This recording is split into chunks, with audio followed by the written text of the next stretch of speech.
কোরআনের কোন সূরা পাঠ করলে রমজানের 30টি রোজা রাখার সওয়াব পাওয়া যায়? রমজানের 30টি রোজা রাখার সওয়াব পাওয়া যায় কোরআনের কোন সূরা পাঠ করলে? সূরাটির নাম বলো। সূরা নাবা। সূরা নাভা? না, তোমার উত্তর সঠিক হয়নি। আচ্ছা, তুমি বলতে পারো কোরআনের কোন সূরা পাঠ করলে রমজানের 30টি রোজা রাখার সওয়াব পাওয়া যায়? সূরাটির নাম কি? সূরা ইয়াসিন। সূরা ইয়াসিন? না, তোমার উত্তর সঠিক হয়নি। আচ্ছা, তুমি বলতে পারো কোরআনের কোন সূরা আমল করলে বা পাঠ করলে রমজানে 30টি রোজা রাখার সওয়াব পাওয়া যায়? সেই সূরাটির নাম কি?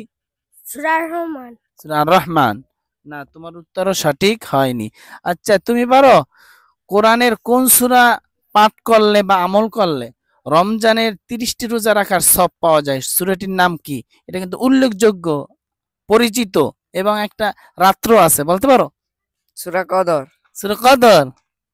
মাশাআল্লাহ, তোমার উত্তর সঠিক হয়েছে। শুকরান, জাযাকাল্লাহ।